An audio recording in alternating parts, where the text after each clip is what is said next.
여기까지가 BSI 소개였고요. 이제 바로 비즈니스의 성장과 탄력성을 위한 지속가능 개발에 대해 본격적으로 들어가 보도록 하겠습니다.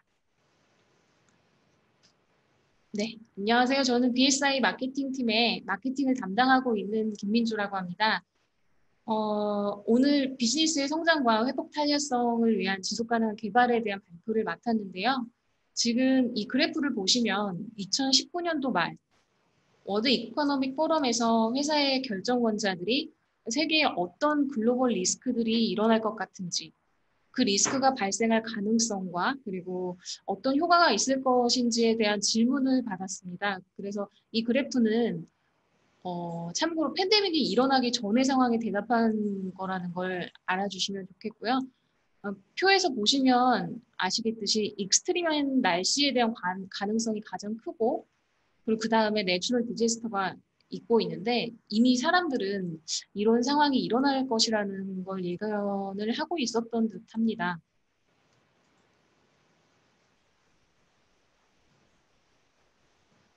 영국에서 발행하는 국제경제신문에서 이런 기사가 실렸습니다. 이 기사를 보시면 조직의 레질리언스가 얼마나 중요한지 아실 수 있습니다. 여기 빨간색으로 표기해 있는 부분에서 도전을 조기에 인식하고 건설적으로 대응하는 기업은 스스로 기회를 창출할 것이다.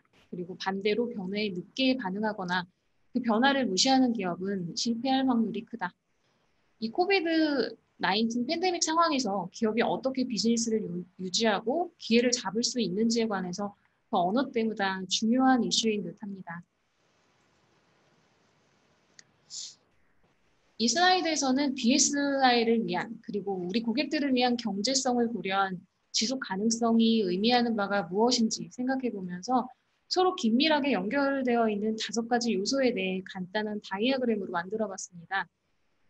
하단의 가운데쯤 보시면 좋은 거버넌스를 기본으로 우리가 비즈니스 결정을 내릴 때 양쪽으로 오른쪽 하단에는 믿을 만한 산업적 지식을 사용하고 있어야 하고 왼쪽 하단에는 지속 가능한 경제 달성, 즉 회사 구성원들이 올바른 참여가 기본이 되어야 합니다.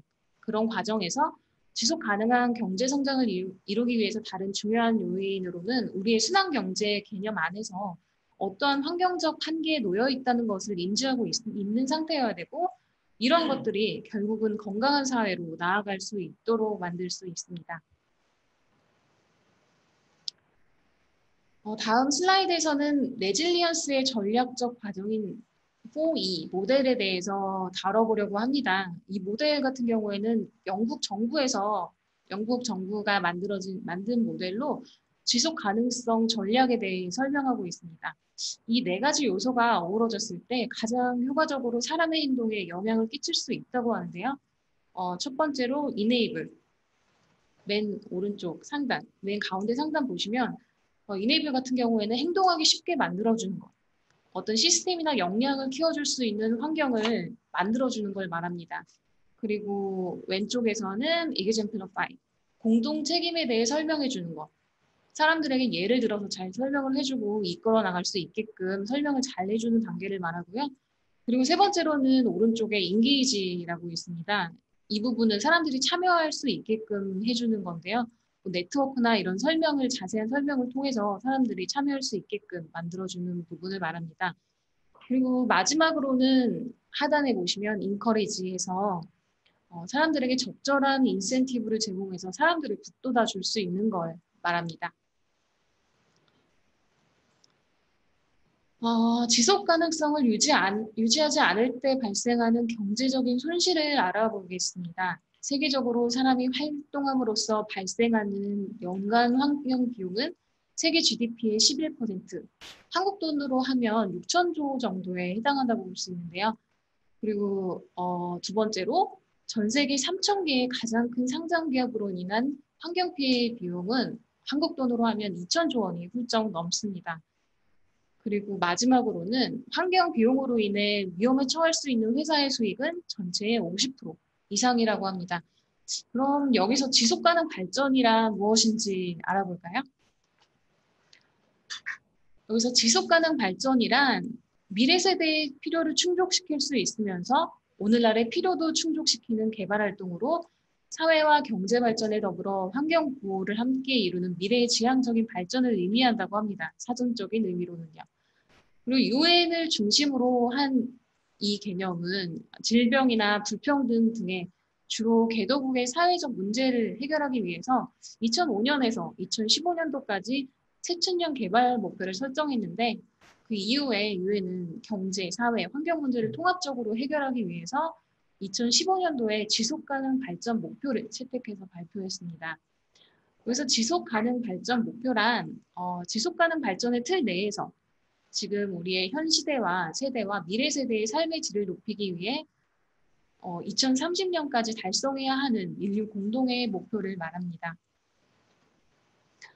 이런 국제적인 시각에서 말고 우리나라의 관점으로 보자면 우리나라 같은 경우에는 이 지속 가능 발전 목표를 어떻게 적용을 시키느냐.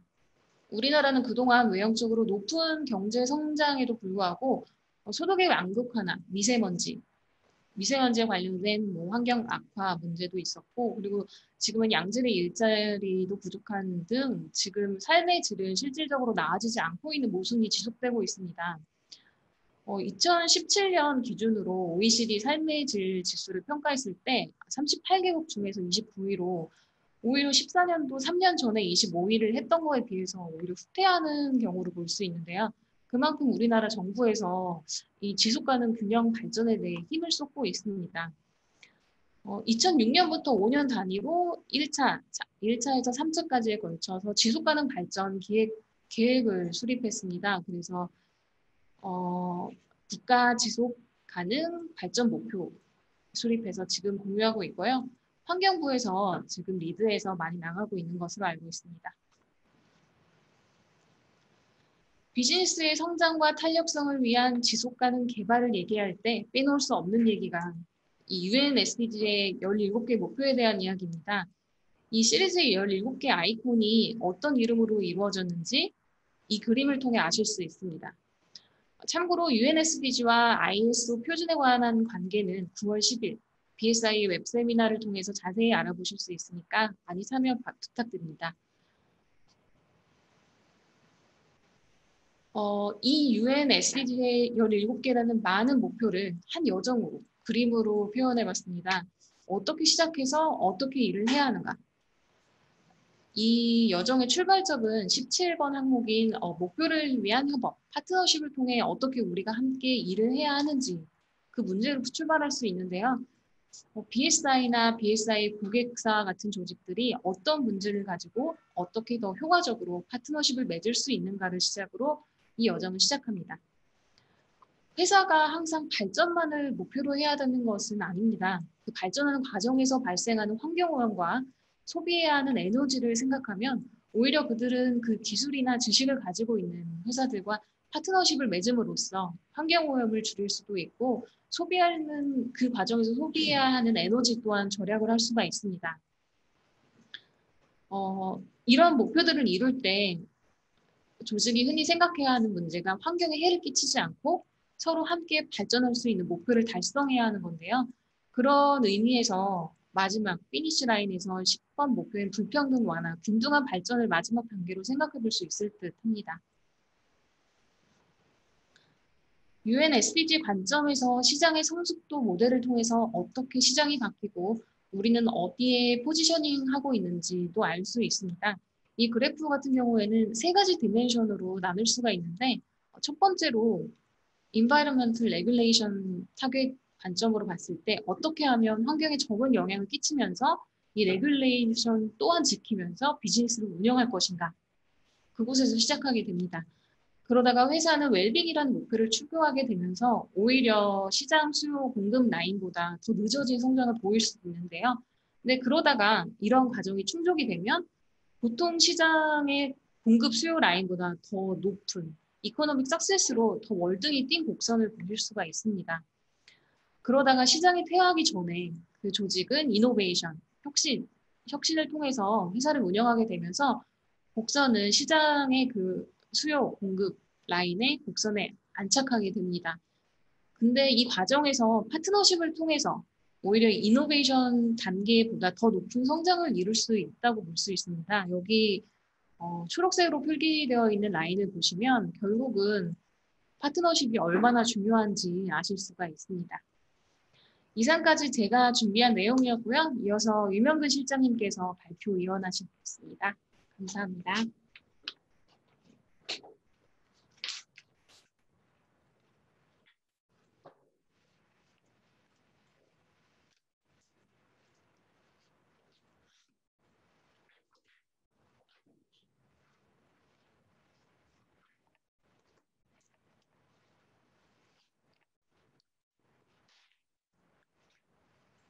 네, 안녕하세요. BSI에서 식품 심사원을 맡고 있는 유명근입니다.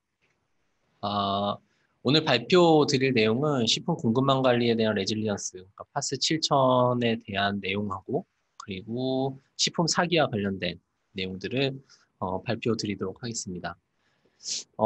저희가 뭐 평상 좀 생각을 해보면, 식품 사기하고 항상 관련을 지었던 게 식품 방어였던 것 같습니다.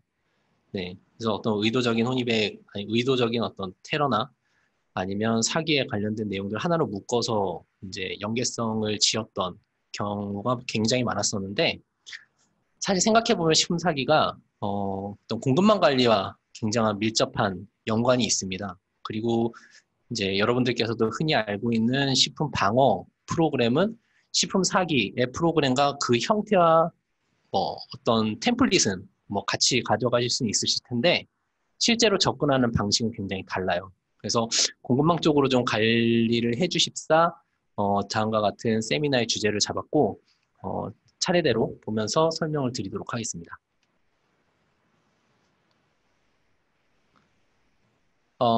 지금 현재 구체적으로 지금 저희가 진행하고 있는 방향은 다음과 같습니다. 보통 저희가 협력업체를 관리한다, 아니면 뭐 협력업체를 관리한다라고 하시면 보통 코스트라든지 아니면 퀄리티라든지 아니면 딜리버리와 관련된 그런 내용들을 많이 관리를 했었죠. 뭐 추가적으로 본다면 뭐 서비스와 관련된 부분도 있었겠지만 이제 앞으로에 대한 어떤 공급업체를 관리하는 방향은 코스트나 아니면 품질이나 아니면 딜리버리와 관련된 내용 말고도 지속 가능한 어떤 능력이라든지 아니면 그런 행동과 관련된 내용들. 그래서 지난번에 저희가 세미나 때 언급됐던 푸드 세이프티 컬처와 같은 식품 안전 문화 같은 내용들이 사실은 더 미래지향적인 관리 방향으로 갈 수 있다고 생각하실 수 있을 거예요. 그래서 마인드셋과 관련된 내용들, 그로 인한 행동, 그리고 어떤 지속 가능성, 그래서 우리가 위기로부터 다시 탄력을 받아서 제자리를 찾을 수 있는 그런 행동들까지도 다 이제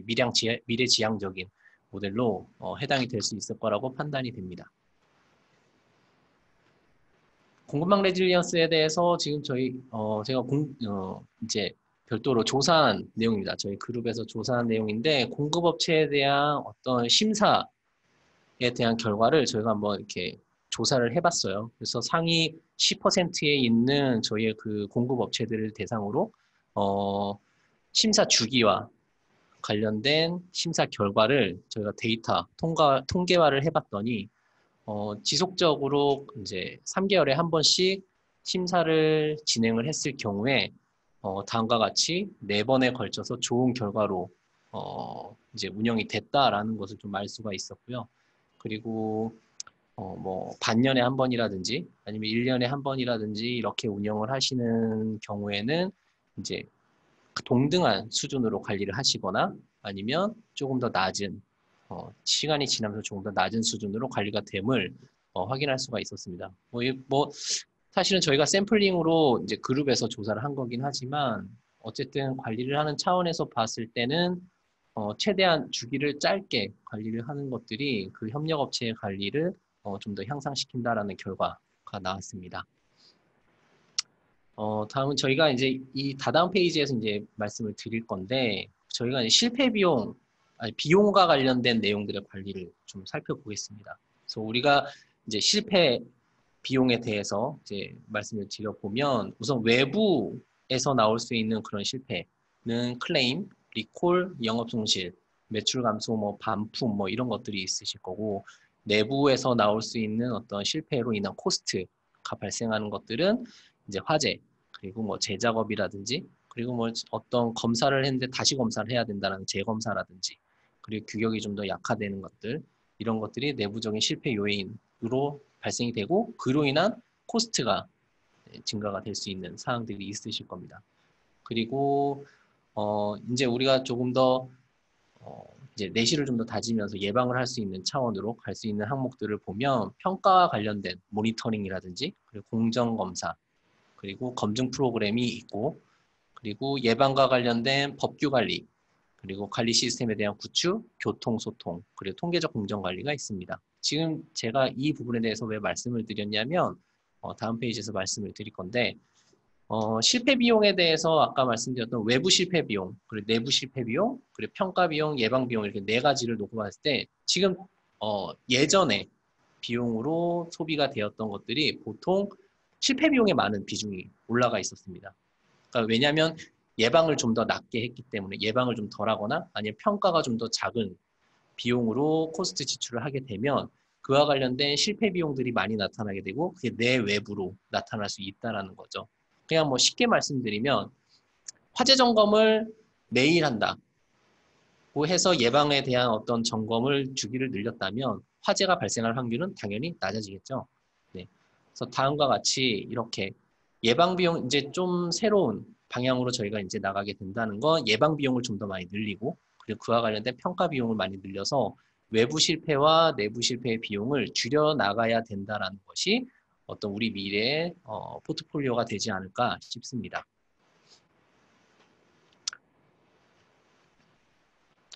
어떤 성공에 대한 관계에 대해서 저희가 이제 컴플라이언스에 의한 어떤 프로세스를 한다면, 규정한다면 통제, 그리고 어떤 규정에 대한 준수, 그리고 헌신, 협력으로 단계적으로 밟아 나갈 때 우리에 대한 협력, 공급업체에 대한 관리가 양호하게 진행되지 않을까 싶습니다. 이와 관련된 저희에게는 이제 파스 7000이라는 프로세스가 있는데, 이런 범용 규격에 대해서 간단하게 좀 설명을 드리겠습니다.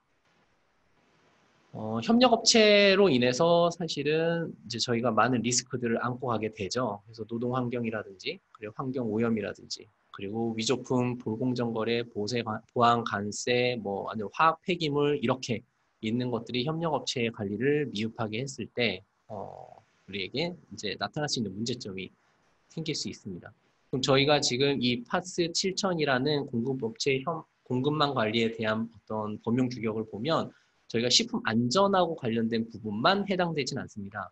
그래서 전반적으로 어떻게 우리가 협력업체를 관리할 수 있는지에 대한 규정이 들어가 있고, 그와 관련된 인증 프로세스가 이제 있다고 생각을 하시면 되고요.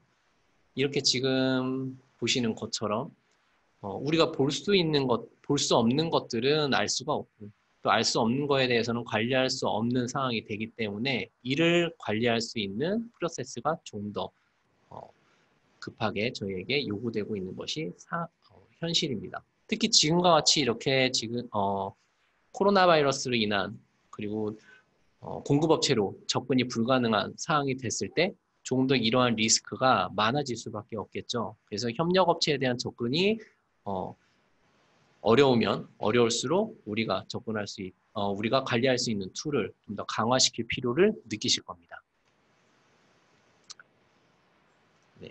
그래서 이제 파스 7에 대한 솔루션은 다음과 같은데, 다음 구성 요소에서 좀 더 설명을 드리도록 하겠습니다. 우선 코어 모듈하고 그 어디셔널 모듈이 있는데, 그러니까 중심적인 모듈에 대해서는 다음과 같이 조직, 공급업체에 대한 어떤 능력, 보증, 사업관리, 고용정책, 안전, 데이터, 환경 품질 경영이 들어가 있고요. 그리고 추가적인 사항에 대해서는 윤리라든지 추적성이라든지 보안과 관련된 어떤 협력업체를 관리할 수 있는 추가 요구사항들이 들어가 있습니다. 지금 현재 이렇게 파스 7000을 구성하고 있는 것들은 다음과 같이 협력업체를 관리할 수 있도록 이제 모듈이 형성이 돼 있고, 이 모듈은 산업군의 성격에 따라서 변동이 되거나 변화가 될 수 있습니다. 그래서 여기에서 저희가 9번으로 명시됐거나 8번으로 명시된 환경경영이나 품질경영과 같은 부분은 식품안전경영과도 모듈을 체인지를 해서 적용이 가능한 상황입니다. 네, 그래서 파스 7000을 저희가 이제 도입을 하게 된다면 조직에 대한 어떤 숨겨진 공급망 리스크에 대한 관리가 당연히 강화가 될 거고요. 그리고 그들을 어떻게 관리할 수 있는지, 그리고 우리가 어떻게 해야 되는지에 대한 솔루션을 파스 7000을 통해서 확인하실 수가 있습니다. 네, 그래서 파스 7000 글로벌 운영을 위한 자문그룹은 다음과 같이 구성이 되어 있고요. 이러한 이제 그룹들에 대한 자문 결과로 저희는 다음과 같은 인증서를 발행을 하게 됩니다. 그래서 인증에 대한 발행은 어떤 유통업체에 대한 고객사에 대한 인증서의 발행, 그리고 협력업체, 그리고 공급업체에 대한 어떤 인증서의 발행까지 연계가 돼서 공급망에 대한 여러 가지 관리가 가능하다라는 인증서로 대체가 되게 됩니다. 그와 관련된 Verify I라고 하는 이제 디렉토리가 저희에게 있는데, 이 부분은 무엇이냐면, 저희가, 예를 들어 이제 심사를 실제로 갔을 때, 저희도 이제 좀 있었던 일이긴 한데, 실제로 해외 심사를 가게 됐을 때, 공급업체가 어디에 있는지, 어떤 공장이 있는지를 확인하지 못하는 경우가 있었습니다. 네. 그래서, 뭔가 정보가 없이 아니면 갔는데 실제 공장이 없는 그런 경우가 있었는데 지금 저희가 가지고 있는 이런 Verify I라는 시스템을 도입을 하시게 되시면 공장에 대한 정보와 아니면 검증을 실제적으로 하게 됩니다. 그게 어디에서 하는 거냐면 클라이언트가 하는 것도 아니고 공급업체가 하는 것도 아니고 저희와 같은 어떤 인증업체에서 진행을 하게 되고 그와 관련된 신뢰성을 확보시켜 줄 수 있는 프로그램이라고 생각을 해주시면 되세요. 네, 여기 보시면 위치라든지 뭐 아니면 인증의 현황이라든지 아니면 그와 관련된 캐파 그리고 뭐 어떤 공장에 대한 정보 이런 것들이 누락 없이 확인하실 수가 있으실 거고요. 총 주요 정보 30가지를 게시하게 됩니다. 그리고 협력업체에 대한 어떤 정보나 제품 추적성을 확보할 수 있을 정도의 QR코드도 정보 공유를 지금 진행을 하고 있고 이 부분도 정보에 대한 제공이 가능합니다. 네, Verify I라는 시스템이고 다음과 같은 정보가 이렇게 나오게 됩니다. 지금 간단하게 이제 식품 공급망과 관련된 내용들을 살펴봤고 식품 사기에 대한 내용들을 조금 더 알아보게 될 텐데 제가 생각했던 시간은 지금 적당히도 공급망 관리에 대한 부분이 한 15분, 20분 정도였고요. 나머지 시간을 식품 사기에 대해서 말씀을 드리려고 합니다. 제가 실제로 FSSC 22000 심사를 가거나 아니면 이자 심사를 진행을 하게 될 때 식품 사기에 대해서 가장 완벽하게 툴을 만드신 업체를 보기가 굉장히 힘듭니다. 왜냐하면 식품 사기는 식품 방어와는 좀 다르게 공급망으로 접근을 해 주셔야 되거든요. 그래서 공급망적인 접근을 못 하시는 부분 때문에 식품 사기를 제대로 예방하지 못하는 프로그램이 수립이 돼 있으세요. 그래서 오늘 이 세미나를 통해서 한번 대략적으로라도 식품 사기에 대한 예방을 어떻게 접근 가능한지 한번 살펴보도록 하겠습니다. 네, 인구가 이렇게 많이 늘어나고 있다고 합니다. 네, 저도 이번에 세미나를 준비하면서 확인하게 된 건데 지금 2020년 7.50억 네, 어떤 인원이 증가가 계속되고 있고요. 지금 보시면 네, 이런 말이 있습니다. 이게 지금 무슨 얘기냐면 이 원 안에 살고 있는 이 사람의 수가 이 원 밖에 있는 사람의 수보다 많다라는 뜻입니다. 네. 근데 생각해 보면 그렇죠. 인도 그리고 아시아에 있는 국가 일부 인구 밀도가 높은 국가 그리고 일본 그리고 무엇보다 중국이 있어서 이 원안에 이 밖에 있는 인구보다 더 많은 인구들이 살고 있다고 합니다. 네, 저희가 지금 살고 있는 곳이 바로 여기죠, 아시아. 그래서 이렇게 인구 밀집이 많은 곳에서 공급망 관리는 물론이고 그와 관련된 식품 사기와 관련된 내용들도 많이 이 안에서 발생하고 있습니다. 전 세계 소비자 지출의 10%를 그리고 전 세계 고용의 40%를 식품과 관련된 업체에서 하고 있고 그 안에서 아시아가 중점적으로 비중을 차지하고 있죠. 식품 사기와 관련된 검사 점검은 다음과 같습니다. 굉장히 많은 숫자죠. 네, 5만이 넘는. 그리고 행정 형사 사건도 뭐 6천 건이 된다고 하고요. 그리고 체포되거나 조사된 사람도 13,000명 가까이 된다고 합니다. 네, 뭐 작거나 크게 이렇게 발생된 건들이 될 거고. 그리고 가장 많이 압수된 제품은 역시 네, 술. 이게 조금 이따가 이제 제가 말씀을 드릴 텐데 왜 이렇게 식품 사기와 관련된 내용에 술 같은 그런 것들이 있는지도 같이 뭐 확인하셔도 좋으실 것 같습니다. 네, 압수라고 했는데 네, 어떤 지금 현재 식품 사기와 관련된 네, 범죄와 관련된 압수량이 식품의 양은 네, 다음과 같고 음료 네, 그리고 어떤 총 가치도 굉장히 높은 비용을 차지하고 있습니다. 제가 아까 말씀드렸던 것처럼 식품 범죄에 대한 공급망 관리는 어떻게 해야 되냐고 한다면 네, 사기는 공급망에 대한 관리입니다. 그래서 어디에서 생산이 되고 어떤 루트를 통해서 우리에게 어떻게 제공되냐에 따라서 그와 관련된 관리해야 될 식품 사기 포인트가 달라질 수 있다는 거죠. 네. 이제 뭐 지금부터 계속 이제 식품 사기와 관련된 이제 내용들을 볼 텐데 어, 실제로 이제 영국과 미국에서 있었던 큐민, 네, 큐민 양념이 이제 어떤 뭐 파프리카에서 좀 섞여 있었던 것도 있었고요. 그리고 플라스틱, 즉 계란처럼 보이는데 이게 플라스틱입니다. 네, 그래서 굉장히 똑같죠. 쌀도 있었고요. 그리고 라자냐 같은 것들, 이게 말고기를 섞어서 만들었던 라자냐죠. 그래서 이게 소고기라고 생각을 했던 것들이 다 라자냐가 말고기였다 이런 것도 있었고 그리고 마누카 꿀 같은 것들 비싸죠. 예, 호주나 뉴질랜드에서 나는 마누카 꿀이 굉장히 비싼데 그런 꿀에 대해서도 사기 사례가 있었습니다. 그리고 얼마 전에 이제 있었던 일이죠. 뭐 식품 사기라고 보기에는 좀 어렵지만 식품 테러와 관련된 네, 그 딸기에 바늘을 꽂아서 유통을 했던 사건 호주에서 네, 굉장히 이슈가 많이 됐었고 뭐 진짜 범인이 뭐 여러 번 나타났습니다. 뭐 아이가 그랬다고 하는 경우도 있었고 네, 그래서 실제로는 이렇게 이제 식품 사기와 식품 방어와 식품 테러와 관련된 내용들이 이게 선을 이제 서로 지키지 않고 이렇게 중첩돼서 가는 경우도 굉장히 많이 생기고 있습니다. 뭐 조금 더 예를 한번 보도록 하겠습니다. 뭐 포르투갈에서는 이게 이제 어떻게 된 상황이냐면 생선 통조림에 대해서 압수를 해서 했었는데 이게 이제 가공 공장으로서의 어떤 인허가를 받지 않은 공장에서 생산을 제조한 상황입니다. 네.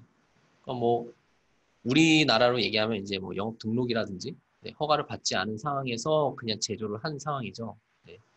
그리고 이탈리아에서는 가짜 미네랄 워터. 이게 지금 글자가 좀 다릅니다. 그죠? 네.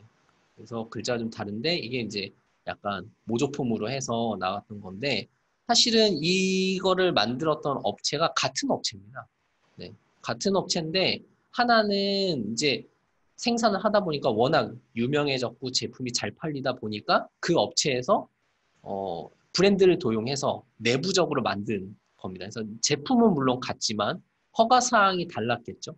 네. 그리고 또 인허가 사항하고도 무관하게 이렇게 소비자를 좀 기망하거나 속이게 된 사례로 보시면 될 것 같아요. 뭐 그런 욕심이 나실 수도 있겠지만 이건 역시 식품 사기로 볼 수 있습니다. 가짜 와인과 관련된 사고도 있었고요. 그리고 조미료 제품에 대해서도 있었고 우리나라에서 진짜 굉장히 많이 있었던 것 중에 하나인데 그 수산물에 물을 이렇게 쫙 뿌려가지고 물 같이 얼렸더니 증량이 됐습니다. 그래서 이게 냉동식품으로 이제 유통이 되는 것을 이제 이용을 한 거죠. 그래서 실제로 해동을 해봤더니 양이 얼마 없었다는 거. 그래서 이런 수산물에 대한 식품 사기도 굉장히 많았습니다.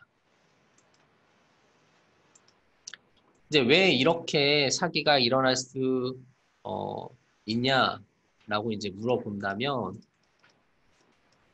네, 어,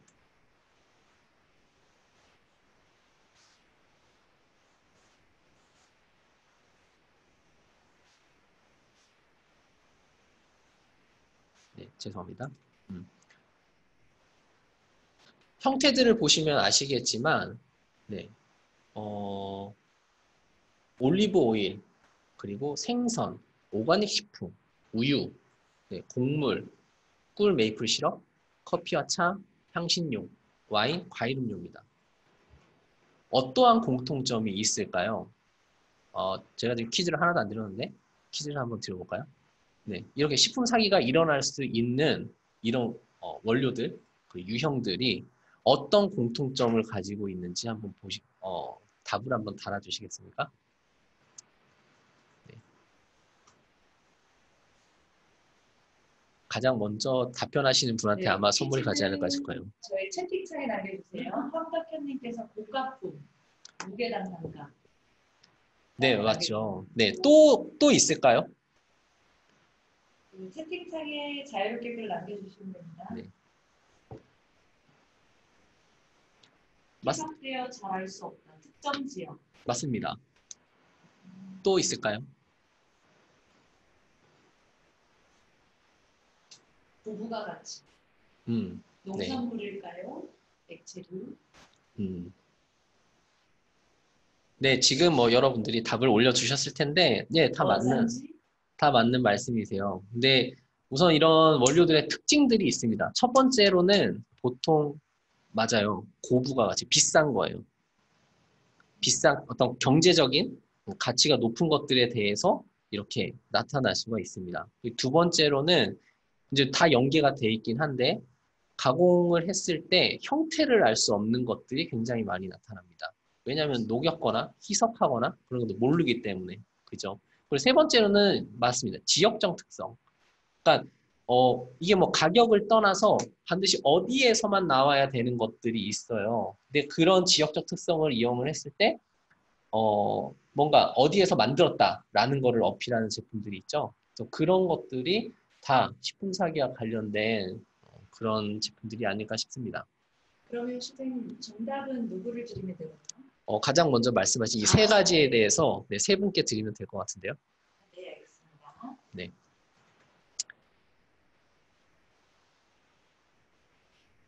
자, 계속 한번 진행을 해보겠습니다. 선물은 좀 많이 주시나요? 정해져 있으신가요? 스타벅스 쿠폰 드립니다. 네, 알겠습니다. 퀴즈를 조금 더 내보도록 하고요. 지금 뱃섭이나 태섭 같은 경우가 지금 식품 방어, 식품 사기와 관련된 규정들이 국제적으로 계속 요구가 되고 있는 상황입니다. 그래서 GFSI라고 하는 이제 국제적인 포럼 안에서도 FSC 22000이 이제 등록이 되어 있죠. GFSI에서도 식품 사기와 식품 방어와 관련된 요구 사항들이 이제 포함이 되어 있고요. 그리고 이제 우리한테 어떤 유통력을 굉장히 이제 큰 고객군에서도 이자 심사, 그러니까 고객과의 어떤 약속을 지키는 요구사항을 준수하는 그런 이자 심사 안에서도 식품 방어와 식품 사기와 관련된 내용들을 지속적으로 포함을 시키고 있는 것이 지금의 추세입니다. 네, 이 표 많이 보셨을 것 같은데요. 네, 식품 사기와 식품 방어 그리고 식품 안전과 관련된 이런 다음과 같은 표가 있습니다. 자, 보시면 이제 여기서 이제 문제를 제가 또 하나 드릴 건데 이렇게 대각선으로 선이 그어져 있는 게 있으실 거예요. 그죠? 대각선 이렇게 선이 쭉 그어져 있는데 이게 어떻게 나눠지는 거냐면 식품 안전과 그 식품 방어, 식품 사기와 관련된 것들은 의도적이냐, 의도적이지 않냐와 관련된 구분입니다. 그래서 식품 사기와 식품 방어는 의도적인 목적을 위해서 하는 것들이 의도적으로 목적을 이루기 위해서 하는 것들이 식품 방어와 식품 사기에 관련된 내용들이 될 거고요. 그 의도적이지 않은 부분들에 대해서는 식품 안전, 식품 품질이 될 겁니다. 그리고 식품 사기와 식품 방어에 대해서는 또다시 나눌 수가 있는데 식품 사기 같은 경우는 무언가를 얻는 경제적인 이득을 취하는 경우에 식품 사기를 할 수 있고요. 그리고 식품 방어와 같은 내용은 테러와 관련된 내용이잖아요. 그래서 무언가 위해를 입히기 위한 그런 것들이라고 보시면 됩니다.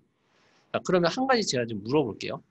이렇게 공통적으로 지금 보시면 푸드 프로드랑 푸드 디펜스랑 이렇게 공통적으로 들어가 있는 동그라미가 보이실 거예요.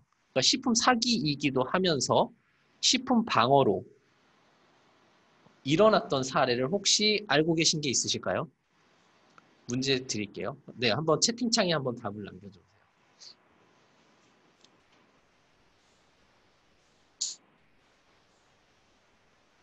제가 채팅창을 못 보는 거죠? 볼 수 있어요? 아, 네. 감사합니다. 아직 남겨주시는 분들이 안 계신데요. 네, 아무도 없으신가요? 힌트! 마스크 케이프 이하연님께서 짝퉁 양주 재료. 백소 사건 식품 사기예요. 말고기 사건 식품 사기예요. 꽃게 내부에서 날이 발견된. 양주 이거 한국에 있는 회사는 건드리지 말아주시고요. 네, 멜라민 나왔어요. 누구세요? 분유의 멜라닌 정유영님께서. 네, 굉장히 저도 사실은 생각했던 게 이제 이 정도인데 뭐냐면 멜라민 사건이 사실은 우유의 단백질 함량을 늘리기 위해서 멜라민을 투입한 거죠. 식품 사기입니다. 네, 식품 사기를 해가지고 우유의 단백질 함량을 올렸는데 알고 보니까 멜라민 함량을 높인 분유를 아이한테 먹였더니 아이가 네, 목숨을 잃는 사건이 있었죠. 네, 왜냐하면 멜라민은 인위적인 단백질이라 사람이 먹게 되면 소변으로 배출이 다 됩니다. 근데 아이가 먹게 되는 경우에는 그 양이 굉장히 덩치가 우리가 작으니까 치사량으로 갈 수 있겠죠. 그래서 식품 사기인과 동시에 식품 테러로 갈 수 있었던 사례입니다. 그래서 이렇게 다음과 같이 이렇게 공통적으로 들어갈 수 있는 부분들도 잘 고민을 하셔야 되세요. 예를 들면 푸드 디펜스에서 테스업을 하실 거고요. 그리고 푸드 세이프티에서 햇섭을 하실 텐데 테스업과 햇섭에서 공통적으로 가져가는 부분이 있어요. 근데 이거는 분명히 구분하셔야 됩니다. 예를 들면 원산지. 원산지 같은 경우는 식품 방어 쪽으로 접근을 하시는 게 맞거나 아니면 식품 사기로 들어갈 수가 있겠죠. 근데 예를 들면 항생제 같은 경우 항생제는 식품 테러로 의도적으로 넣었다면 식품 테러로 들어갈 수 있겠지만 만약에 의도적이지 않게 그리고 법규에 위배가 된다면 해썹으로 들어갈 수가 있어요. 그래서 이런 것들을 잘 구분을 해서 위해 요소 분석, 위협성 분석, 취약성 분석을 다 각각 해주셔야 됩니다. 그래서 이거를 같이 가져가지 마시고 의도에 따라, 목적에 따라 그것들을 구분하실 필요가 있으세요. 그러면 저희 정답은 누구로 드리면 될까요? 정답 멜라민으로 말씀하셨던 분. 정유영 선수 한 분 드리면 네, 될까요? 맞습니다. 네, 감사합니다. 자, 그래서 이제 저희가 이런 것들은 굉장히 이제 그 배섭이라고 하죠. 네, 배섭이라고 해가지고 취약성에 대한 평가를 하게 된다면 가장 중요한 것은 원료에 대한 조사, 그리고 원료가 어떤 경로를 통해서 들어오는지, 그리고 어떤 상황에서 사기를 칠 수 있는지에 대한 내용들을 확인해 주셔야 돼요. 그래서 이런 다음과 같은 누가 만드는지, 어디에서 오는지 이런 것들이 굉장히 중요한 관리 사항에 포함이 되십니다. 네, 다음 넘어갈게요. 식품 공급 사슬에 대해서 이렇게 다음 우리한테 들어오는 제품들이 이렇게 복잡하면 복잡할 수도 있고 복잡하지 않다면 복잡하지 않게 공급 사슬을 이제 이렇게 가지고 계시다면 이 상황에서 우리가 언제 어떤 범죄자의 아니면 사기를 하는 사람들에 대한 포인트가 취약점이 어딘지를 찾아주셔야 되는 게 목적입니다. 그래서 식품 공급 사슬에 대해서 우리가 지금 만약에 원료를 받고 있는 게 있다면 식품 공급 사슬을 좀 이렇게 도식화해서 어떤 경로를 통해서 우리한테 들어오는지가 반드시 필요합니다. 그 다음에 어떤 위협이나 취약과 관련된 내용들에 대해서 제어 가능 요소가 있는지 그리고 제어 불가한 요인이 있는지를 확인하신 후에 그것들이 어떤 관리대로 들어올 수 있는지 그리고 어떻게 우리가 제어가 가능한지를 확인하시고 만약에 제어가 불가능하다면 어떤 정보를 가지고 우리가 제어를 앞으로 예측해서 할 건지에 대한 내용들도 다음과 같이 관리하실 필요가 있으십니다. 식품 사기와 식품 방어에서 모두 나타날 수 있는 위협의 유형이 될 수 있는데 사실 식품 사기는 경제적인 이유로 인한 불순물 혼인, 그러니까 경제적인 이득을 취하는 것이 거의 대부분일 거고요. 나머지 부분들은 식품 테러와 관련된 부분입니다. 그래서 어떤 위협의 유형은 다음과 같이 정의를 내릴 수 있지만 식품 사기에 관련된 유형은 다음과 같이 나타날 수가 있습니다. 어떤 형식대로 가냐면 대체시킨다든지 숨긴다든지 표시를 하지 않는다든지 그리고 아니면 승인되지 않는 어떤 개선 사항들을 반영한다든지 희석을 시킨다든지 위조한다든지 이런 타입을 통해서 식품 사기의 유형을 나타낼 수가 있습니다. 이 취약성 평가를 할 때 이렇게 어떤 상황으로 우리한테 사기를 할 수 있는지를 분석하는 것이 중요합니다. 그래야 우리가 관리할 수 있는 포인트가 생기거든요. 그래서 타입에 대해서도 조금 더 정확하게 분석하실 필요가 있으세요. 네, 취약성 평가는 뭐 다음과 같이 공급망의 복잡성에 따라서 검출된 가능성을 반영해서 다음과 같이 반영을 해주시면 되고요. 발생 가능성에 대해서는 이렇게 사고 이력, 현재 문제적 경제적 상황, 지리적 기원, 접근의 용이성, 제품 소비, 그리고 대체 가능한 품목의 가용성 이런 것들을 반영하셔서 발생 가능성을 하시고 검출 가능성 그리고 심각성을 다음과 같은 형태로 분석을 해주시면 되십니다. 그 다음이 이제 중요한데 공급망에 대한 취약성을 분석을 해주셔야 되세요. 그래서 우리한테 만약 예를 들어서 우리가 이제 쿠민을 받는다고 카레 원료죠. 쿠민을 받는다고 하면 어떠한 공정을 통해서 우리한테 들어오고 있는지를 확인하셔서 그 공정에서 사기와 관련된 범죄 행위가 나타날 수 있는지를 분석하실 필요가 있으시고 그게 나오게 되면 우리가 어떻게 관리할 것인지에 대한 포인트를 잡아주셔야 됩니다. 그게 바로 취약성, 공급망 취약성의 어떤 중점이 될 수 있는 그런 관리 포인트가 되시는 겁니다.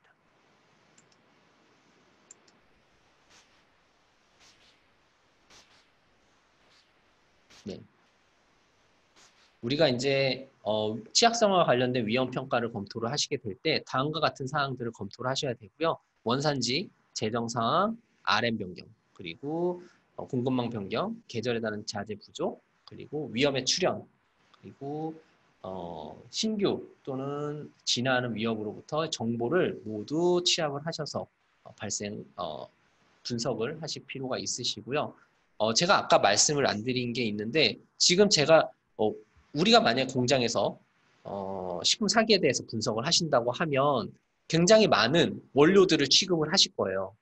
그리고 그 많은 원료들을 언제 이렇게 다 배석과 관련된 내용들을 분석하냐라고 하겠지만 중요한 건 실제로 일어났던 사건을 토대로 분석하시는 게 제일 중요합니다. 예를 들면 이제 제가 심사를 가거나 이제 사례를 봤을 때 보통 100개 원료에 대해서 다 분석을 하시거든요. 근데 그것보다는 실제로 우리 사회적으로 이슈가 됐고 발생했던 식품 사기 사례를 가지고 원료부터 그리고 공급망을 원료부터 그리고 공급망부터 분석을 하신 후에 거기에서의 취약점을 찾아내시는 것이 가장 좋은 접근 방법이세요. 예. 이게 식품 테러와 식품 방어의 어떤 다른 점이기도 한데 식품 테러는 발생하지 않았더라도 위협이 될 수 있는 부분들은 다 찾아내야 되는 반면에 식품 사기와 관련된 부분들은 우선 원료 하나에 대한 사기점을 사기에 대한 포인트를 찾아내는 것이 굉장히 중요하고 그걸 공급망으로 접근하시는 것이 중요합니다.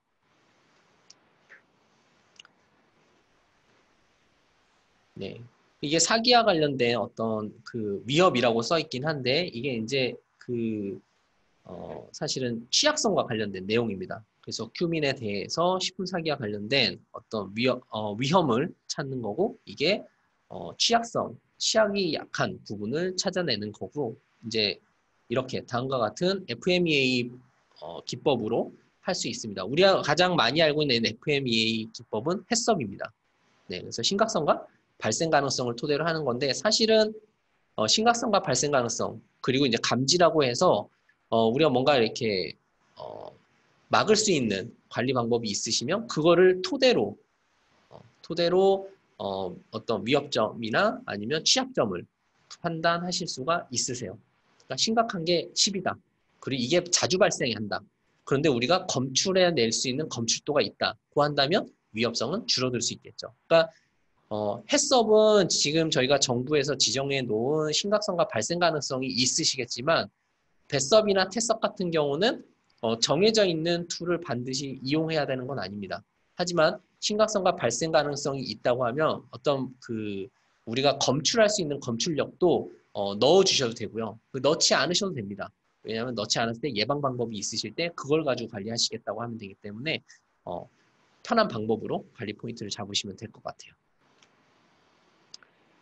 네, 공급망의 취약성은 다음과 같고 이제 거의 이제 마무리로 이제 가게 될 텐데 저희가 가장 중요한 게 뭐냐면 플랜입니다. 플랜. 마지막에 나와야 되는 게 뱃삽 플랜인데 이 뱃삽 플랜은 우리가 흔히 생각하는 해썹에서 요구하고 있는 CCP에 대한 플랜하고 똑같이 수립을 하시는 경우가 굉장히 많으세요. 근데 조금 다르게 접근을 해주셔야 됩니다. 지금 제가 이렇게 정리 내용들을 보면 우리가 취약성을 분석하기 위해서 확인된 그런 취약성과 그와 관련된 어떤 효과들 그리고 이거에 대한 어떤 취약 우선순위가 아까 점수를 매겼죠? 그 점수를 매긴 걸 가지고 취약 우선순위가 나왔다면 그와 관련된 경감 전략 그리고 측정 관리와 관련된 내용들을 적어주시고 그게 어떤 자원이 필요하다 아니면 어떤 검출이 필요하다라는 내용과 그리고 이거를 언제까지 하겠다라는 어떤 타임프레임까지 같이 적어서 지속적으로 업데이트를 한 후에 이 식품 사기와 관련된 내용들을 이렇게 완화시켜 준다라는 생각으로 계속 지속적으로 운영해 주시면 되세요. 그래서 취약성 평가를 하실 때는 공급망에 대한 매핑, 아까 말씀드렸죠. 분명히 반드시 해주셔야 되고요. 그리고 사회적 역량, 행동적인 반영, 그리고 국제정치에 관련된 내용, 그리고 역사적인 어떤 원료와 관련된 역사적인 내용들을 해서 원료를 조사를 해주시는 것이 굉장히 중요하고요. 그리고 취약성 관리 플랜, 아까 뱃섭 플랜이라고 하죠. 그런 플랜들을 만드실 때는 어떠한 방법으로 우리가 관리할 건지에 대한 내용들을 기술을 해주시면 됩니다.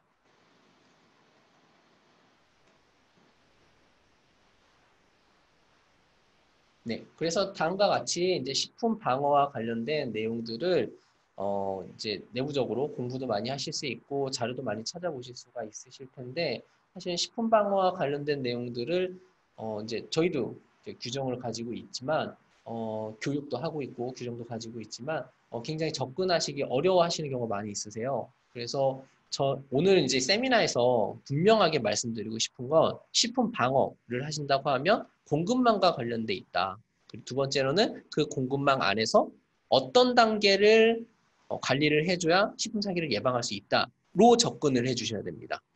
네, 그래서 식품 방어에서 요구하고 있는 어떤 시설적인 위협점을 막는 것과는 조금 접근 방법이 다르다는 것만 알고 계셔도 오늘 세미나에서는 충분한 내용 전달이 됐을 거라고 생각이 들고요. 돌아가셔서 아니면 자리에서 업무를 하실 때 과연 우리의 뱃삽은 어떻게 구성이 되어 있는지를 한번 돌이켜 보셨으면 좋겠습니다. 그래서 내용을 보시고 이게 과연 공급망과 관련된 내용일까? 그리고 공급망이라면 어디 단계에서 우리는 관리를 해야 될까를 한 번 더 확인해 주셨으면 합니다. 네. 그리고 이제 참고로 저희가 이제 파스 96이라고 하는 프로그램이 있습니다. 범용 규격으로 있는데 이 파스 96은 식품 방어와 관련된 내용이에요. 그래서 이제 알게 모르게 이제 다 아시겠지만 내부적으로 찾아보시든지 아니면 이렇게 좀 공부를 해보시면 식품 방어와 관련된 내용들은 다음에 규격에서도 나와 있으니 참고를 해주시면 좀 더 좋게 접근을 하실 수 있으실 겁니다. 네. 제가 지금까지 준비한 내용은 다음과 같고요. 다음 순서는 저희 허송미 실장님께서 다른 부분에 대해서 또 말씀을 드리도록 하겠습니다. 혹시 질문 사항 있으신가요?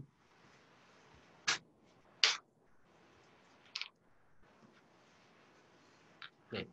질문이 있으시면 지금 저의 메일을 공유해 드렸으니까 그 메일로 꼭 공유를 부탁드리고요. 아마 제 연락처를 가지고 계신 분들도 많이 계실 거예요. 그래서 연락을 주시면 제가 친절하게 답변 드리도록 하겠습니다. 세미나에 참석해 주셔서 감사하고요. 다음 순서로 넘어가도록 하겠습니다.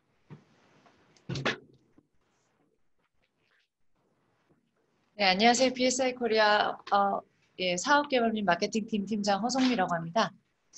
먼저 이렇게 만나 뵙게 돼서 반갑고요. 저희가 오늘 웨비나를 앞에서 우선 식품 공급망과 그리고 UN SDG 관점에서 잠깐 좀 글로벌 트렌드를 좀 설명을 드렸고요. 제가 지금부터 드릴 이제 내용은 잠시만요. 제가 화면을 먼저 좀 띄우겠습니다.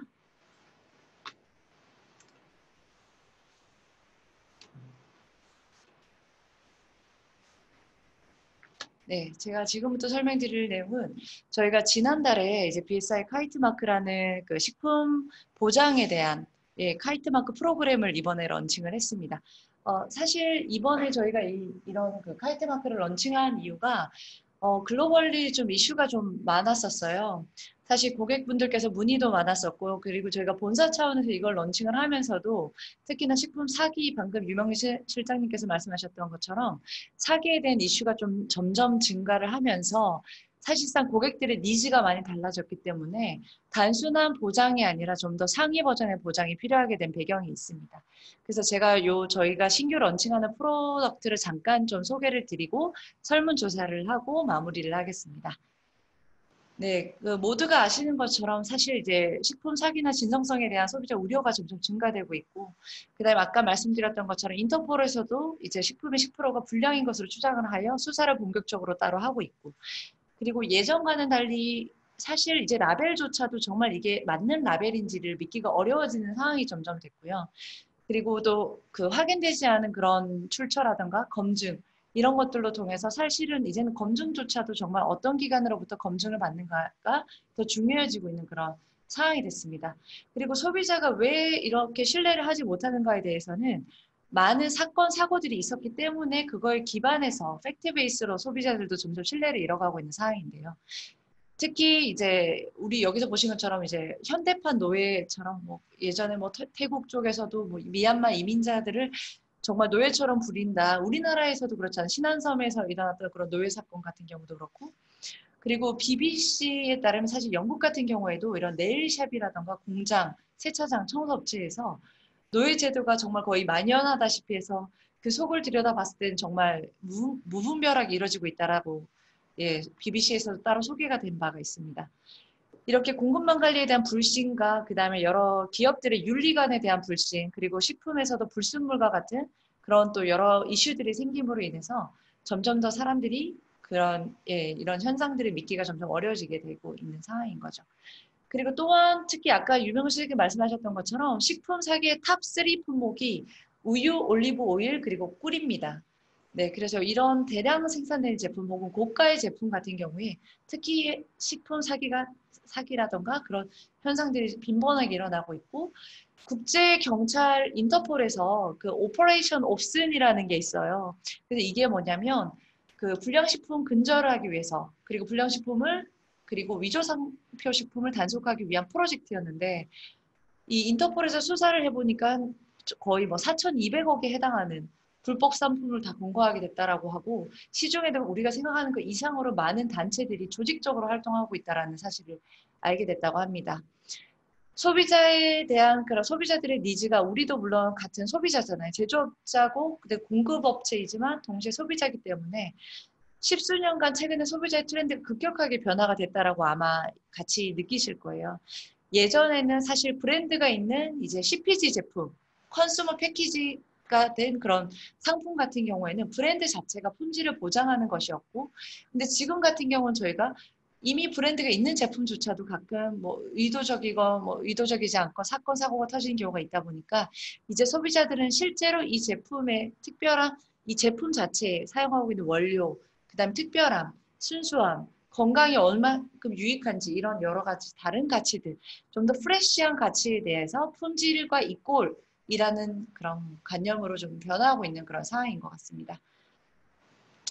네, 특히나 그 기업의 가치관도 동시에 중요해지고 있는데요. 저희가 뭐 예전에 그러니까 뭐 땡땡 뭐 이런 식으로 해서 소비자들이 갑자기 그 기업의 윤리관이나 선행들이 마음에 든다고 해서 소비까지도 같이 연결되기도 하고, 그 다음에 또 우유 같은 경우도 사실 막가 유통기한 이제는 그건 디폴트가 되다 보니까 사실 사람들이 이 브랜드 자체가 가지고 있는 예를 들어 상생하려고 하는 의지라던가 아니면 공급망을 관리하는 또 다른 노력, 아니면 윤리적, 사회적으로 책임감이 어느 정도 더 있는가에 따라서 사실은 구매를 더 하게 되는 예, 그런 상황입니다. 그래서 예전에는 taste is good. 맛이 있다, 없다. 이거는, 이 우유는 내 입맛에 맞아. 저거는 아니야. 뭐 이런 식으로 생각했다 그러면 이제는 여기 신뢰와 그 다음에 이 제품 비하인드에 있는 그런 미닝이 좀 더 중요해짐으로써 우리가 이 제품을 소비하는 즐거움이 완성이 되는 그런 상황이 된 거죠. 그래서 사실 이제 소비자의 플레저, 즐거움을 만족시킨다는 건 사실상 굉장히 더 어렵고 복잡한 문제가 되는 상황입니다. 그래서 이런 걸 좀 더 달성하기 위해서 많은 노력을 동시에 기울이지 말고 하나의 노력을 집중했을 때 어떤 집중을 통해서 효과적으로 그걸 입증할 수 있을까를 봤을 때 저희가 BSI 카이트마크 푸드 어시어런스 프로그램이라는 걸 개발을 하게 됐습니다. 그래서 이는 저희가 BSI가 입증하는 신뢰와 투명성을 많은 분들, 공급망뿐만 아니라 소비자, 그리고 제조사 모두에게 약속을 드리는 그런 카이트 고유의 마크라고 보시면 됩니다. 네, 그래서 저희가 이제 왕실 헌장을 받아서 이때까지 많은 가치관들을 좀 그 상위 버전의 가치관 많은 분들께 도움이 되고자 노력해왔던 가치관들을 바탕으로 이 카이트 마크라는 걸 잠깐 좀 설명을 제가 먼저 좀 드리면요. 이 카이트 마크는 1903년에 그 영국에서 최초로 생긴 인증 마크입니다.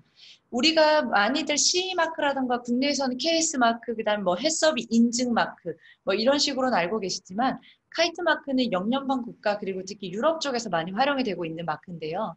조금 더 기존의 그런 마크를 벗어나서 상위 버전의 마크라고 보시면 됩니다. 그래서 영국 같은 경우에는 거의 70%의 이제 그 성인들이 이 마크의 중요성에 대해서 인지를 하고 있고, 그리고 카이트 마크 자체가 더 많은 비즈니스와 그리고 판매에 도움이 많이 되었다라고 예, 그 실제로 이 인증을 받은 분들께서는 얘기를 해주셨고요. 그다음에 영국 소비자의 95%가 BSI 카이트 마크가 표시가 되어 있다면 그 제품을 나는 다른 제품보다 먼저 비슷한 가격일 경우에 구입할 가능성이 더 높다라고 얘기를 한 바가 있습니다. 예, 그래서 저희 카이트 마크는 현재 예전에는 이제 제품의 그런 예를 들어 제품 전기 전자 제품의 인증에 사용이 됐다고 한다면 지금은 저희가 스마트 시티라던가 IoT라던가 그다음에 이번에는 푸드 또 공식적으로 런칭을 함으로써 BSI가 좀 더 보장할 수 있는 상위 버전의 마크로서 예, 지금 많이 활용이 되고 있습니다. 그래서 최대 장점이라고 하면 세 가지가 있습니다. 운영상의 리스크가 감축이 될 수가 있고, 그다음 비즈니스적인 평판이 증대가 되고, 또 마지막으로 조직 내부의 자신감이 굉장히 증대가 되는데 기여를 하고 있습니다. 그 다음에 또한 이 카이트 마크 자체가 이제 신뢰성과 그 다음에 그런 소비자들이 원하는 원칙들을 기반으로 하기 때문에 많은 소비자들의 만족도를 이끌어내게 되고, 그 다음에 이를 통해 저희 이제 CEO 같은 경우에도 한 말씀이 오늘날의 소비자들은 자신들이 먹는 음식에 대해서 중요한 세부 사항을 이해하고 싶어 합니다. 카이트 마크의 힘을 음식의 진위성과 증명성과 같은 영역으로 확장함으로써 BSI가 이런 소비자의 니즈를 충족시킬 수 있고 동시에 소비자들은 안전하고 지속 가능하며 사회적으로 책임감 있는 식품을 받을 자격이 있고 그런 기업에게 더 힘을 실어줄 수 있습니다. 라는 말을 또 추가로 한 바 있습니다. 네, 그래서 지금 여기 보시는 이 마크가 저희 인증 마크입니다. 그래서 제품에는 해당 요 인증 마크가 활용이 될 수가 있고요.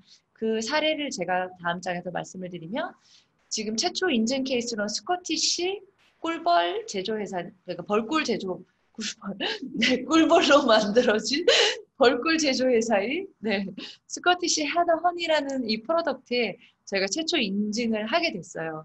그래서 지금 여기 보시는 것처럼 저희 이제 CEO 하워드 컷입니다.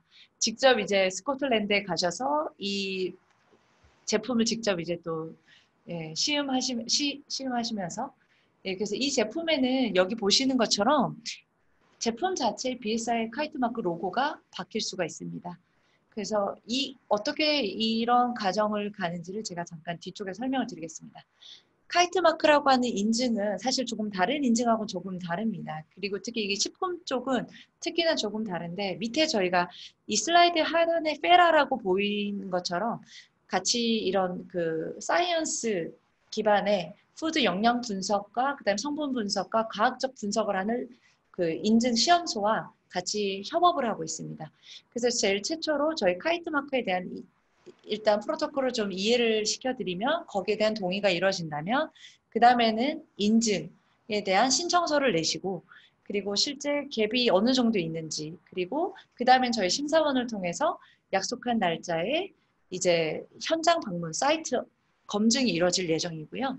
그리고 별도로 이제 이 원산지라던가 이 제품이 정말 어느 정도 진위성이 있는지를 따로 검증을 해야 되기 때문에 저희가 테스팅 프로토콜 검증을 위해서 또 이제 샘플을 저희가 페라로 보내서 예, 분석을 하게 됩니다. 그리고 이런 성분 분석과 공장 현장 분석과 그다음에 그 제조사에 대한 그런 모든 분석들이 정보들이 다 분석이 끝이 나면 저희가 Verify I라는 이제 프로필을 또 따로 제공을 해드리게 되고요. 아까 이제 유명희 실장님께서 말씀하셨던 것처럼 이런 Verify I를 통해서 실제로 영문판 기업 정보 공개서라고 보시면 됩니다. 네, 그래서 동시에 그래서 인증서와 프로파일이 같이 나오게 되고 매년 이제 리뉴얼을 하게 됩니다. 그래서 사이트 검증, 그다음에 과학적 검증, 그리고 사이트 그 평가 이렇게 세 가지로 주로 이루어지게 되고요. 이 세 가지를 통과를 하시게 되면 이런 식으로 해서 저희가 홍보를 같이 대응을 해드립니다. 이제 여기 제일 오른쪽에 보시는 엑스배너처럼 뭐 카이트마크 어슈어드라고 해서 만약에 이 제품을 해외에 수출하시거나 해외 박람회에 진출하시게 된다라고 했을 때 이런 그 배너를 통해서 BSI가 검증한 상위 버전의 신뢰를 의미하는 제품 그리고 이런 제품을 딜리버리하는 네, 제조사라는 것을 증명하실 수가 있고요. 이런 것을 홈페이지라던가 그다음에 이샷이라던가 프레스 릴리즈 미디어에도 자율적으로 또 더 활용을 하실 수가 있습니다. 그리고 지금 우리나라는 아마 이게 좀 막혀 있다라고 제가 들은 것 같은데 그 외국 같은 경우는 이런 식으로 해서 그 제품 말고 그 유통업체 내부에 또 다른 홍보를 하실 수가 있다라면 이런 식으로 이 제품은 BSI 카이트 마크가 보장된 그런 예, 제품이라고 또 홍보를 하실 수 있습니다. 네, 그래서 앞서 말씀드린 이런 이제 카이트 마크를 통해서 저희가 또 유명희 실장님 통해서 말씀을 하셨지만 그 실제로 이 기업의 정보라던가 공급망과 이 기업이 존재하는지 여부와 이런 것들이 검증이 되면 QR코드도 따로 나오게 되고 또 이 QR코드 가치도 똑같이 해외 박람회라든가 국내 박람회라든가 여러 곳에 다 명함이라든가 활용을 하실 수가 있습니다. 그래서 이렇게 활용을 하시면 사실은 이게 카이트 마크를 인증을 받았지만 이 회사 자체에 그러니까 특히 우리나라 같은 경우는 해외 수출 박람회를 지원받아서 가게 될 경우에 많은 해외 바이어들이 고민하는 게 이게 정말로 있는 공장인지 그다음에 이게 실제로 공급망이 잘 관리가 된 건지 그다음에 여기서 얘기하는 정보가 허수가 아닌지 이런 것들을 궁금해하기 때문에 이런 걸 한 큐에 다 해결을 하실 수 있습니다. 네, 그래서 이제 실제 소비자들에게도 이 카이트 마크를 통해서 거의 100년이 넘은 인증 마크이기 때문에 신뢰를 상징을 할 수가 있고요. 그 다음에 또 제3자로부터 검증을 받았기 때문에 단순히 우리가 자체적으로 내 성분을 내가 검사해서 이렇습니다라고 얘기하는 게 아니라 제3자로부터 검사를 받은 정말 어디의 원산지, 어느 지역에 어떤 밸류를, 차별점을 가진 성분을 예, 입증할 수 있는 그런 또 계기가 돼서 소비자들이 믿고 구매할 수 있습니다. 그리고 또 이제 제조사 입장에서는 브랜드를 차별화할 수 있는 가장 쉬운 방법이 됩니다. 사실 이런 내부적으로 우리 브랜드는 예를 들어 제가 뭐 A 인삼사라고 하거나 뭐 A 꿀을 제조하는 사라고 했을 때 너무 가족들은 다 알고 있어요. 우리가 보기에는 너무 이 성분도 알고 효과도 알고 알지만 제3자나 바이어들 입장이나 아니면 또 이걸 또다시 이제 소비자들 입장에서는 사실 브랜드가 조금 약하다거나 상대적으로 아니면 내가 사본 적이 없다거나 할 경우에는 바잉을 주저하게 되는 경우가 많기 때문에 그런 것을 좀 한 큐에 해결할 수 있는 카이트 마크 프로그램입니다. 네, 여기도 보시는 것처럼 이런 추가적인 인증을 상징하는 마크로서 같이 활용이 될 수가 있습니다. 네, 아까 제가 페라를 잠깐 설명을 드렸는데요. 이 BSI가 저희가 물론 이제 인증에 있어서는 많은 권위를 가지고 있는 건 사실이지만 페라 같이 이렇게 실제 그런 테스팅, 그 다음에 성분, 과학적 검증 이런 거에 특화된 곳과 저희가 이번에 또 이 MOU를 맺게 돼서 같이 협업을 하게 된 이유가 성분 분석이라던가 이런 그 원산지까지도 다 추적할 수 있는 이런 기술들은 페라가 가진 고유의 또 예, 기술이기 때문에 저희는 이런 인증이라던가 내부 품질에 대한 프로세스를 지켜왔고, 페라는 여기가 이제 페라 그 본거지예요. 그래서 여기 내부에서 모든 테스트가 일어나고 있는데 이 지역 내에서 실제로 예, 예, 그런 사이언티크한 그런 방법에 이제 근간해서 좀 검증을 하고 있고요. 특히 이 페라 같은 경우는 데프라라고 하는 환경식품 연구계 농부부가 직접적으로 지분을 투자해서 같이 협업을 하고 있기 때문에 더더구나 검증이 더 확실하다라고 보시면 됩니다. 네, 그래서 이런 뭐 페라 같은 경우에는 어떤 그 식물 건강, 벌 건강, 품종, 종자 관련된 정책 검사 기능 전부를 제공하고 이에 대한 법적 책임을 진다라거나 이런 또 영국 정부 자체의 능력에 입증하는 일부 기능까지도 담당할 수 있다라는 식으로 이제 저희가 또 한 장으로 정리를 해봤습니다. 네, 그래서 여기까지 저희가 BSI 카이트 마크 프로그램과 이제 저희가 페라랑 이런 노력을 하고 있다라는 것과 이번에 최초로 런칭을 했다라는 걸 좀 말씀을 드리고요. 국내에서 사실 저희가 모든 품목이 타깃이 되긴 어렵겠지만 만약에 우리 품목이 정말 믿을만하고 해외 진출도 더 앞두고 있다거나 더 노력을 하고 있고 국내 소비자에게도 조금 더 차별화된 그런 또 이제 홍보와 그다음에 신뢰성에 기반한 검증 그런 근거가 필요하신 분들께서는 저희한테 의뢰를 해주시면 저희가 올해 특히 최초 런칭이기 때문에 거의 한 30~40% 정도 DC가 된 가격으로 제공을 해드리려고 하고 있습니다. 그래서 정말 억세서블한 가격으로 저희가 검증 서비스를 글로벌한 인증 로고를 활용할 수 있는 좋은 기회니까 많은 문의 부탁드리겠습니다. 네, 그리고 저희 아시다시피 이제 교육과정으로는 저희가 라이브 러닝을 이용하고 있고 그 지금과 같은 이런 원격 그 라이브 러닝을 또 하고 또 하나는 저희가 원격 심사도 또 같이 진행을 하고 있습니다. 그래서 만약에라도 코로나 이슈로 인해서 혹시라도 현장 방문이 어렵다거나 여러 가지 이슈가 있으시면 저희한테 문의를 해주시면 다양한 방면으로 또 도와드리도록 하겠습니다. 그리고 마지막으로 저희 교육과정 잠깐 소개를 드리겠습니다. ISO FSC 22000 이제 버전 5에 대한 실무 과정이 8월 중순에 개최될 예정입니다. 그래서 지금 세미나를 듣고 신청을 하시는 분들께서는 따로 20% 할인이 제공되니까 신청하실 때 교육팀에 직접 문의를 하시거나 저희한테 문의를 해주시면 저희가 할인 쿠폰을 별도로 발행을 해드릴 예정입니다. 또한 테스업 배석과 같은 그 아까 이제 유명규 실장님께서 소개해 주셨던 식품 방어와 사기에 대한 그런 프로그램을 중점적으로 아실 수 있도록 저희가 8월 20일, 21일 날 또 실무 과정을 개최합니다. 또한 20% 할인이 제공되니 많은 관심 부탁드리겠습니다. 그리고 FSC 인정 과정에 해당하는 22,000 선임심사원 교육 과정이 8월 말 9월 초에 5일간 예정되어 있습니다. 사실 이 선임심사원 과정은 저희가 원래 할인을 좀 안 하는데 이번 건 같은 경우는 저희가 세미나 참석자에 한해서 그리고 참석자가 추천하는 동료나 지인에 한해서 같이 20% 할인을 드리도록 하겠습니다. 그래서 궁금한 점은 언제든 저희 교육팀이나 마케팅팀에 같이 문의해 주시면 감사하겠습니다. 네, 그리고 지금 이제 세미나를 저희 그 카카오톡에서 BSI 코리아를 등록하시면 그리고 등록한 다음에 세미나 참석했다고 남겨주시면 저희가 또 추첨을 통해서 5분께 스타벅스 쿠폰을 드리도록 하겠습니다.